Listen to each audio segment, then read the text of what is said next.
கிறிஸ்துவுக்குள் பிரியமானவர்களே, ஆண்டவரும் இரட்சகருமாகிய இயேசு கிறிஸ்துவின் இனிதான நாமத்தினாலே உங்களை வாழ்த்துகிறேன். இந்த நாளிலும் கூட கர்த்தர் நம்மோடு கூட பேசுகிற தமது பலனுள்ள வார்த்தை சங்கீதம் 92 அதிகாரம் 4 கர்த்தாவே, உமது செயல்களால் என்னை மனமகிழ்ச்சியாக்கினீர். உமது கரத்தின் கிரியைகளின் நிமித்தம் ஆனந்த சத்தமிடுவேன். ஆமென், அல்லேலூயா. கர்த்தர் இந்த நாளிலே இந்த வார்த்தையோடு நம்மோடு கூட இடைப்படுகிற தேவன். தமது செயல்களால் நம்மை மனமகிழ்ச்சி ஆக்குகிறார். நம்முடைய வாழ்க்கையில் நம்முடைய நோக்கங்களை, நம்முடைய திட்டங்களை, நம்முடைய எதிர்பார்ப்புகளை, நம்முடைய விண்ணப்பத்தை, நம்முடைய வேண்டுதல்களை கர்த்தருடைய சித்தத்திற்கு நாம் ஒப்பு கொடுக்க வேண்டும்.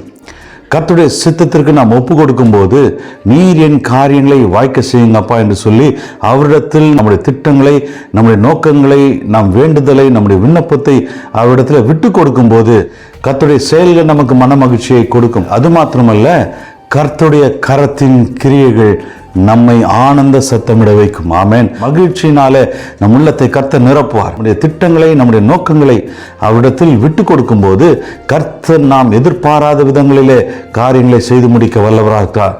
நாம் நினைத்து பார்க்காத விதங்களிலே கர்த்தர் காரியங்களை செய்து முடிக்க வல்லவராக இருக்கிறார். அவருடைய செயல்கள், அவர் செய்து முடிக்கிற காரியங்கள் நமக்கு மன மகிழ்ச்சியை உண்டாக்கும். நம்முடைய உள்ளத்தில் சந்தோஷத்தை உண்டாக்கும். நம்முடைய உள்ளத்தில் ஒரு நிறைவை கொடுக்கும். ஏனென்று சொன்னால் கர்த்தருடைய செயல்கள் ஒரு முழுமையை நம்முடைய வாழ்க்கையில கொடுக்கிறதா இருக்கிறது. கர்த்தரிடத்தில் விட்டு கொடுக்கும் போது அவர் கரத்தின் கிரியைகள், அவர் செயல்கள் எல்லாம் நமக்கு மன மகிழ்ச்சியை கொடுக்கும். அந்த மன மகிழ்ச்சி, அந்த சந்தோஷத்தின் நிறைவினால நம்முடைய வாய் சத்தமிட்டு கர்த்தரை துதிக்கும். ஆமென், அல்லேலூயா. நம்முடைய நாவுகள், நம்முடைய வாய் கர்த்தரை சத்தமிட்டு துதிக்கும்படியாய் அவருடைய செயல்கள் இருக்கும், அவருடைய கிரியைகள் இருக்கும்.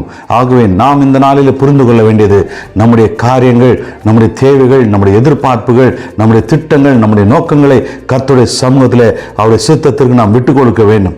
அவருடைய சித்தத்திற்கு விட்டு கொடுக்கும் போது நாம் நினைத்ததை காட்டிலும் கர்த்தர் மேலான காரியங்களை நம்முடைய வாழ்க்கையில் செய்து முடிக்க வல்லவராக இருக்கிறார். அதை நாம் பெற்றுக்கொள்ளும் போது மன மகிழ்ச்சி நமக்கு உண்டாகும். அது பெற்றுக்கொள்ளும் போது நாம் நிச்சயமாக ஆனந்த சத்தமிடுவோம். அந்த ஆனந்த சத்தம் கர்த்தரை துதிக்கிறதா இருக்கும். அந்த ஆனந்த சத்தம் கர்த்தரை ஆராதிக்கிறதா இருக்கும். ஆமென்.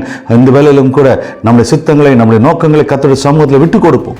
நான் போராடினது போதும், நான் இதை கொண்டு சிந்தித்துக் கொண்டிருந்தது போதும், என் காரியங்களை நீர் பொறுப்படுத்திக் கொள்ளுங்க அப்பா. உமது சித்தத்தின்படி நீர் அதை செய்து முடியுங்க ஆண்டவரே. உமது சித்தத்தின்படி நீர் அதை நடத்தி கொடுங்கப்பா என்று சொல்லி நீங்கள் விட்டு கொடுக்கும் போது கர்த்தர் காரியங்களை வாய்க்க செய்கிறவர், காரியங்களை நன்மையாய் செய்து முடிக்கிறவர், காரியங்களை நாம் நினைப்பதற்கும் மேலாய் செய்து முடிக்கிறவர். அது சந்தோஷத்தை கொடுக்கும், மன மகிழ்ச்சியை கொடுக்கும். அது நம்முடைய வாழ்க்கையில் மாத்திரமல்ல, நம் குடும்பத்தையும் அது நிரப்பும். அந்த மகிழ்ச்சி நம் குடும்பத்தை நிரப்பும். நாம் மன மகிழ்ச்சியாக இருக்கும்போது கர்த்தருடைய செயல்கள் நமக்கு மன மகிழ்ச்சியை கொடுக்கும் போது அந்த மன மகிழ்ச்சி நம்மை மாத்திரமல்ல, நம்மை சார்ந்தவர்களையும் அது சேரும். அவர்களையும் கர்த்தர் மன மகிழ்ச்சியாய் வைப்பார். நம்மை கொண்டு அவர்கள் மன மகிழ்ச்சியாய் இருப்பார்கள். கர்த்தருடைய கிரியைகள் நம்மை ஆனந்த சத்தமிட வைக்கும். சந்தோஷத்தின் நிறைவால் நம் நாவுகள் பேசும், கர்த்தருடைய நாமத்தை உயர்த்தும். நாம் மாத்திரமல்ல, நம் குடும்பமும் நம்மோடு கூட சேர்ந்து கர்த்தருடைய நாமத்தை உயர்த்துவார்கள், ஆனந்த சத்தமிடுவார்கள். அப்படியாய் கர்த்தர் செய்ய வல்லவராக இருக்கிறார். தனியாய் போராடி கொண்டிருந்தது போதும், உங்கள் சுய ஞானத்தின்படி போராடி கொண்டிருந்தது போதும், உங்கள் சுய சிந்தையின்படி போராடி கொண்டிருந்தது போதும், கர்த்தரிடத்தில் விட்டு கொடுங்கள். கர்த்தர் காரியங்களை வாய்க்க செய்வார். நீங்கள் மனமகிழ்ச்சியாக இருப்பீர்கள், ஆனந்த சத்தமிடுவீர்கள். கர்த்தர் உங்களோடு கூட இருப்பாராக. எங்கள் அன்பின் பரலோக பிதாவே, இயேசு கிறிஸ்துவின் நாமத்தினாலும் சமூகத்தில் வருகிறோம் அப்பா. எங்கள் நோக்கங்கள், எங்கள் திட்டங்கள், என் விண்ணப்பங்கள், வேண்டுதல்களை சமூகத்தில் சித்தத்திற்கு விட்டு கொடுக்கிறோம் ஆண்டவரே.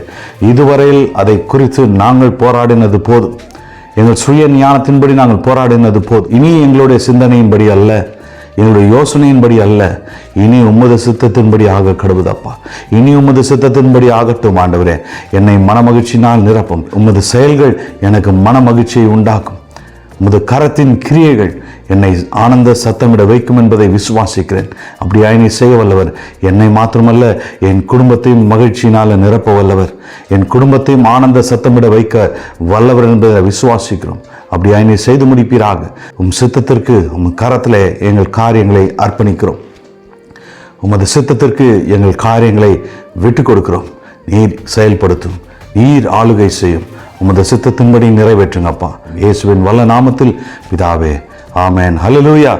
கர்த்தர் உங்களோடு கூட இருப்பார். உங்கள் காரியங்களை கர்த்தர் வாய்க்க பண்ணுவார். உங்களை ஆனந்த சத்தமிட வைப்பார். மன மகிழ்ச்சியினால உங்களை கர்த்தர் நிரப்புவாராக. ஆமென்.